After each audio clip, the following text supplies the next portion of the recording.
প্রিয় ভিউয়ার্স, দেশবাসী, ভাই ও বন্ধুরা, আসসালামু আলাইকুম। এই যে দেখুন, এটি হলো একটি ইট ভাটা। আপনারা দেখতেই পারতেছেন এই ইট ভাটাটি ঢাকা সিটির একটি মেন পয়েন্টে পড়ে গেছে, যার কারণে এই ইট ভাটাটি বন্ধ হয়ে গেছে। ওই যে দেখতে পারতেছেন ইট ভাটার, ওটাকে চুঙ্গি বলে, ওই যে লম্বা উপরে, ওই যে ওই দিক দিয়ে দেখুন মেন রুটের সাথে একটি তেলের পাম্পের পরে দেখতে পারতেছেন আপনারা ও যে গাড়ির একটি ওয়ার্কশপ, ওখানে গাড়ি মেরামত করা হয়। এই দিক দিয়ে আপনি দেখতে পারতেছেন ও যে দেখা যাচ্ছে ওটা হলো মধুমতি মডেল টাউন।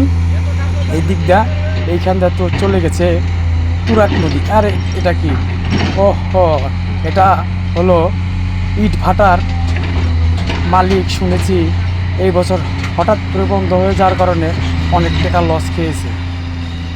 এসে এই মাটিগুলো কিনে নিয়ে এসেছিল অন্য আরেক স্থান থেকে, তারপর হয়তো বিক্রি করে দিয়েছে। সেই জন্য এই মাটিগুলি এই যে স্কেভাটার বা বেকু দিয়ে একটি ডাম্প ট্রাক গাড়ি লোড করছে। তো আপনারা দেখতেই পারছেন ওই যে বেকুটা আস্তে আস্তে গাড়িটা লোড করছে। এটা হলো মাটির স্টিক, যেখানে মাটি এনে জমানো হয়, এটাকে মাটির স্টিক বলে। তো ওই মাটির স্টিক পর্যন্তই মাটি নেওয়ার কাজ এই পর্যন্তই হয়তো শেষ। তারপরে ওই যে দিকটা দেখছেন ভাটার শেষ প্রান্তের দিকে ভরট কাজ চলছে।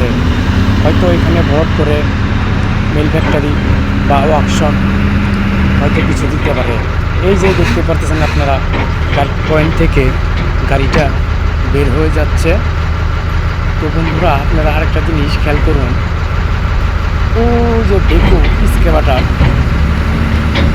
ট্যাবেরটা এই তীক্ষ্ণ চোখে সুন্দর করে সমান করে মাটিকে কেচে নেওয়ার চেষ্টা করছে। এই যে দেখুন, আবার কিছু শুকনো মাটি লিকের গাড়িটা যেখানে লাগাবে সেখানে দিয়ে দিল। সেখানে হয়তো ভিজে মাটি ছিল, গাড়ি যাতে ফেসে না যায় সেই জন্য বেকুর ড্রাইভারটা ওখানে শুকনো মাটি দিয়ে দিল। এই যে দিক দিয়ে দেখতেছেন আরেকটা ডাম্প ট্রাক গাড়ি বেগে যাচ্ছে লোড পয়েন্টে লোড করার জন্য। তো বন্ধুরা, আপনাদের বলেছিলাম আজকে আরেকটি দৃশ্য দেখাবো। আমরা আপনাদেরকে এখন সেই জায়গায় নিয়ে যাব যে প্রতীকীর কি একটা সৌন্দর্য। এই যে দিকটা দেখুন, আপনাদের বলেছিলাম এখান দিয়ে তুরাগ নদী বয়ে গেছে। ওই সুদূর দেখা যাচ্ছে ওখানে ছিল তুরাগ নদীর মুখ। এখান দিয়ে এই নদীটা বয়ে চলেছে আগে, এখন আর এই নদীটা বাঁধা হয়ে গেছে, বেঁধে ফেলেছে, যার কারণে এই নদীর মুখ বন্ধ হয়ে গেছে। এই দিক দিয়ে ওই দিক দিয়ে দুনো সাইড দিয়ে নদীর মুখটা বন্ধ করেছে, যার কারণে এখান থেকে নদীটা আর এখন নেই। এখন এই জায়গাটা শুধু হয়ে গেছে চকের মতো। তো বন্ধুরা, আপনারা এই দিক দিয়ে দেখুন এই যে বেকুটি কীভাবে দক্ষতার সাথে গাড়িটি মাটি লোড করছে বেকুর ড্রাইভার। এই যে এই দিক দিয়ে দেখুন ওই যে দেখা যাচ্ছে বলিয়ারপুর গ্রামটি, ওইখান দিয়ে বলিয়ারপুরের লাশ মাথায় এই ইটখোলাটি স্থাপিত ছিল। বলিয়ারপুর গ্রামটি হলো এই হাইওয়ে রুটের উত্তর সাইডে, আর দক্ষিণ সাইডে হলো তুরাগ নদী ছিল।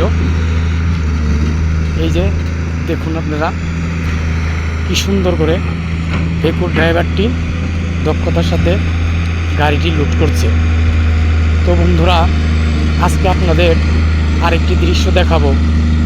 আপনারা ওই যে সুদূর দেখতে পারতেছেন এই যে স্কেভাটার নিচ দিয়ে, ওটা হলো Madhumati model town. Madhumati model টাউনের দক্ষিণ সাইড দিয়ে চলে গেছে এই তুরাগ নদীর মুখটি। এই যে দেখতে পাচ্ছেন এই দিক, এখানে মাটি কাটা পুষ্কুনি বলে।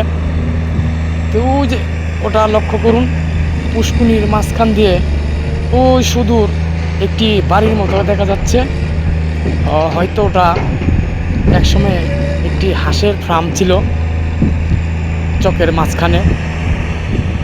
তো ওইখান থেকে অনেক হাঁস চুরি করে ডাকাতি করে নিয়ে যায়, যার কারণে এখন আর ওই ফার্মটি এখন আর ব্যবহৃত হচ্ছে না। আরেকটা ওই যে দেখুন চকের মাঝখানে ওটা কী দেখা যাচ্ছে, ও এটা যাত্রীবাহী গাড়ি দেখা যাচ্ছে সুদূর। হয়তো মনে হয় ওটা গাড়ি ধোয়ার জন্য ওইখানে নিয়ে গেছে, সেজন্য উনি রাস্তা দিয়ে ওইখান দিয়ে চলে গেছে চকের মাঝখানে, মানে ওই বাড়িটার কাছাকাছি। তো আপনারা আরেকটা জিনিস লক্ষ্য করছেন, এই যে এদিক দিয়ে দেখা যাচ্ছে বলিয়ারপুর পশ্চিম সাইডে ওই যে হেমায়তপুর নামক গ্রামটি দেখা যাচ্ছে। ও যে একটি গম্বুজ দেখতে পেরেছেন, ওটা হলো হেমায়তপুর। তো প্রিয় ভাই ও বন্ধুরা, আপনারা যে যেখান থেকে ইউটিউবে বা ফেসবুকে আমার এই চ্যানেলটি দেখছেন, তাদের সবাইকে জানাই আন্তরিক শুভেচ্ছা ও অভিনন্দন। যদি আমার এই ভিডিওটা ভালো লেগে থাকে তাহলে লাইক সাবস্ক্রাইব করে দিবেন, আর এইরকম নতুন নতুন ভিডিও নিয়ে যাতে আপনাদের সামনে আসতে পারি সেজন্য আমাকে দোয়া